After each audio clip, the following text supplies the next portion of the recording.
आज हम बात करने जा रहे हैं बेलराइज इंडस्ट्रीज़ के बारे में। ये कंपनी अभी रिसेंटली चर्चा में आई है, इन्हें डिफेंस से भी ऑर्डर मिला है। ऑटो सेक्टर में ऑलरेडी कंपनी बहुत अच्छा काम कर रही है। ये कंपनी शुरू हुई थी पुणे में एक छोटे से शेड के नीचे, जहाँ ये एक ऑटो पार्ट बनाते थे, जिसका आज ये 1000 से ज़्यादा ऑटो कंपोनेंट्स बनाते हैं। कंपनी चेसिस, सस्पेंशन, पॉलीमर्स ये सब बनाती है और 30 से ज़्यादा इनके क्लाइंट्स हैं। Tata motor, TVS motor, hero electricals, ये सभी इनके क्लाइंट्स हैं। Royal Enfield. और रिसेंटली डिफेंस में भी कंपनी को एक बड़ा ऑर्डर मिला है। तो हम आज समझेंगे कंपनी के बिजनेस मॉडल के बारे में, कंपनी के फ्यूचर ग्रोथ के बारे में, कंपनी में क्या पॉजिटिव्स हैं, क्या नेगेटिव्स हैं, और अल्टीमेटली हम कंक्लूड करेंगे कि हमें इस कंपनी में इन्वेस्ट करना चाहिए या नहीं करना चाहिए। तो सबसे पहले हम कंपनी का हिस्ट्री थोड़ी सी समझते हैं। 1988 में मिस्टर श्रीकांत बड़वे जी ने कंपनी इस्टेब्लिश की थी और मई 25 में कंपनी का आईपीओ आया था 90 रुपीज़ में, और 100 रुपीज़ में लिस्ट हुआ था। रिसेंटली कंपनी का रेट करीब 158 के आसपास चल रहा था, और ये डिफेंस वाली न्यूज़ आने के बाद 180 के आसपास हो गया है। कंपनी ऑटो कंपोनेंट्स बनाती है, 2 wheeler, 3 wheeler, 4 wheeler, commercial vehicles, passenger vehicles, EV, सभी के लिए ऑटो कंपोनेंट्स बनाते हैं। ऑटो में तो इनका मार्केट शेयर 24% का है, मतलब हर चौथा अगर आप कोई 2 व्हीलर देख रहे हैं तो उसमें इनके कंपोनेंट्स लगे हुए हैं। 64% रेवेन्यू जो इनका है ऑटो 2 व्हीलर से ही आता है। अब company power train agnostic products भी बनाती है। इसका मतलब ये है कि कंपनी के जो प्रोडक्ट्स हैं वो नॉर्मल व्हीकल्स के साथ साथ ईवी में भी हो सकते हैं। किसी भी ऑटो सेक्टर में हमें ये देखना बहुत ज़रूरी है। 73% इनके प्रोडक्ट्स जो हैं वो ईवी में भी यूज़ हो सकते हैं। तो अगर कल को फ्यूचर ईवी का आ जाता है, ईवी ज़्यादा हो जाते हैं व्हीकल्स, तब भी कंपनी को बहुत फ़र्क नहीं पड़ेगा। इसके बाद कंपनी सिर्फ प्रोडक्ट्स नहीं बना रही है, कंपनी पूरा सिस्टम बनाने की कोशिश कर रही है। कंपनी अभी टायर 1 ऑटो मैन्युफैक्चरर है, मतलब कोई जो कंपोनेंट्स बनाते हैं, लेकिन कंपनी वहाँ से टायर 0.5 में जाने की कोशिश कर रही है। वो उन्हें कहा जाता है जो पूरा सिस्टम बना के देते हैं, जैसे कि suspension system, brake system, mirror system, chassis system, ये सब कंपनी कर रही है। रेवेन्यू मार्जिन भी इसमें ज़्यादा होता है, एक्सपर्टाइज का काम है और क्लाइंट भी डिपेंडेंट हो जाता है, तो डेफिनेटली ये एक स्टेप अप है।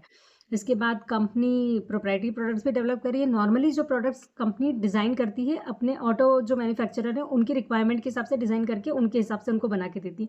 लेकिन प्रोप्राइटरी प्रोडक्ट होते हैं, मतलब कंपनी ने खुद अपने कुछ सिस्टम्स और कुछ प्रोडक्ट डेवलप कर लिए हैं और फिर उनका वो पेटेंट भी करा लेते हैं और वो client as it is purchase कर लेता है। तो इसमें डेफिनेटली मार्जिन ज़्यादा है। कंपनी की खुद की R&D टीम है, करीब 159 लोगों की, 700 रोबोट्स भी काम करते हैं इनके यहाँ, और पेटेंट्स भी इन्होंने कुछ एक्वायर कर लिए हैं और कुछ अंडर प्रोसेस हैं। Again this is very good. उसके बाद इन्होंने कुछ स्ट्रैटेजिक एक्विजिशन किए हैं, जैसे कि इन्होंने जापान की एक कंपनी है H1, उसको एक्वायर किया है। वो हाई टेंसाइल स्टील बनाती है, जो अगेन इनको यूज़ होता है ऑटो मैन्युफैक्चरिंग में, क्योंकि ऑटो में जो ये हाई टेंसाइल स्टील जो होता है, इसका वेट काफ़ी कम होता है नॉर्मल स्टील से और स्ट्रेंथ बहुत ज़्यादा होती है। तो ये कंपनी ने बैकवर्ड इंटीग्रेशन किया है, इसके प्रोडक्ट्स वो अपने मैन्युफैक्चरिंग में यूज़ कर लेते हैं। इसके अलावा एक मैग फिल्टर्स को उन्होंने 15 करोड़ में किया, H1 को उन्होंने 190 करोड़ में किया था, मैग फिल्टर्स को उन्होंने 15 करोड़ में किया। ये फिल्ट्रेशन सिस्टम बनाती है। अगेन कंपनी को ये बैकवर्ड इंटीग्रेशन है, जो बहुत अच्छी बात है। तो इस तरह की कंपनीज़ को ही हम, कंपनी में ये पॉजिटिव है कि वो अपने जो प्रोडक्ट्स हैं अपनी सप्लाई चेन को और बड़ा बना रही है, जिससे उनका मार्जिन भी बढ़ता है और जिससे उनकी डिपेंडेंसी भी कम हो जाती है दूसरी कंपनीज़ के ऊपर। फिर इंटरनेशनल कोलैबोरेशंस हैं इनके, इज़राइल की कंपनीज़ के साथ, जापान की कंपनीज़ के साथ, चाइना की कंपनीज़ के साथ। तो इनका डिज़ाइनिंग और काफ़ी डिज़ाइनिंग और रॉ मटेरियल सब ये इंटरनेशनल कोलैबोरेशंस के साथ मैनेज करते हैं। और सिंगल सोर्स सप्लायर भी इनको डिक्लेयर कर दिया है कुछ कंपनीज़ ने, जैसे कि एक लीडिंग सीवी मैन्युफैक्चरर रिसेंटली और एक प्रीमियम ऑटो 2 व्हीलर OEM है, जिन्होंने इनको सिंगल सोर्स सप्लायर डिक्लेयर कर दिया। मतलब हम अपना सब कुछ इन्हीं से लेंगे, अपने जो प्रोडक्ट्स हैं। तो ये कंपनी की गुडविल भी बढ़ाती है, कंपनी की साख भी बढ़ाती है और ये कंपनी का मार्जिन भी बढ़ाती है। और इसके अलावा अभी रिसेंटली इन्होंने डिफेंस में एंट्री ली है। प्लासन सासा इज़राइल की कंपनी है, उसके साथ इनकी डील हुई है। जो कंपनी है प्लासन सासा, ये इंडियन मिलिट्री के लिए अनआर्म्ड व्हीकल्स बनाएगी। बहुत सारे टेरेन ऐसे होते हैं जहाँ पर जाना पॉसिबल नहीं होता। अगर आप कभी सिक्किम या लद्दाख गए हो तो आपने देखा हो वहाँ पर जो मिलिट्री फोर्सेस होती हैं उनको बहुत डिफ़िकल्टी से परेडिंग करनी पड़ती है। उसमें कॉस्ट बहुत ज़्यादा होती है, not only money but life की भी। तो दैट वेज़ ये बहुत अच्छे अनआर्म्ड व्हीकल्स हैं और इसमें जो कंपोनेंट्स लगेंगे वो उसका डील हुआ है बेलराइस के साथ। प्लासन सासा ने 3 साल का डील किया है, और ऐसा नहीं है कि कंपोनेंट सिर्फ इंडिया के लिए, उन्होंने उनको अपना ग्लोबल सप्लायर बनाया है। मतलब वो ये व्हीकल्स जहाँ के लिए भी बनाएंगे वो इनसे बेलराइस से कंपोनेंट्स लेंगे। बेल राइस के लिए नए दरवाजे खुल रहे हैं, डिफेंस के भी और एक्सपोर्ट के भी।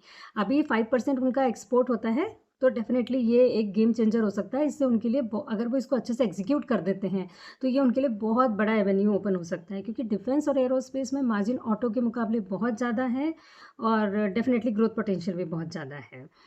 तो अब हम समराइज़ करते हैं कि इनके क्या पॉजिटिव्स हैं, क्या नेगेटिव्स हैं। सबसे पहले तो ये टायर 1 से टायर 0.5 में शिफ्ट हो रहे हैं, तो डेफिनेटली इनके मार्जिन्स भी बढ़ेंगे और एक्सपर्टाइज़ वाला काम है। डिफेंस में एंट्री हो रही है, which is a big positive.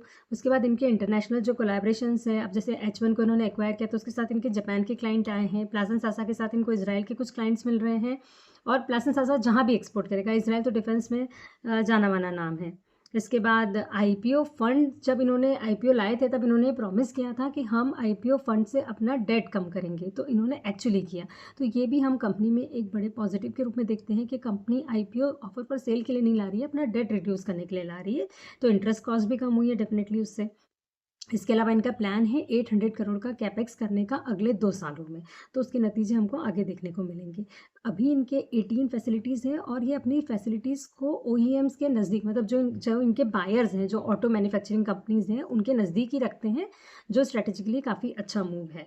इसके बाद इनके पास डाइवर्सिफाइड क्लाइंट बेस है, किसी एक पे डिपेंडेंट नहीं है। 30 के आसपास ओईएम है जिनको ये सप्लाई करते हैं पार्ट्स। कंपनी की साइज़ अगर हम अंदाज़ा लगाना चाहें तो FY22 में करीब 4923 करोड़ का रेवेन्यू था, FY25 में बढ़ के 8291 करोड़ का रेवेन्यू हो गया है और इसी तरह से इनका प्रॉफिट भी बढ़ा है। पीई ज़रूर थोड़ा हायर साइड है, 34 का है कंपनी का।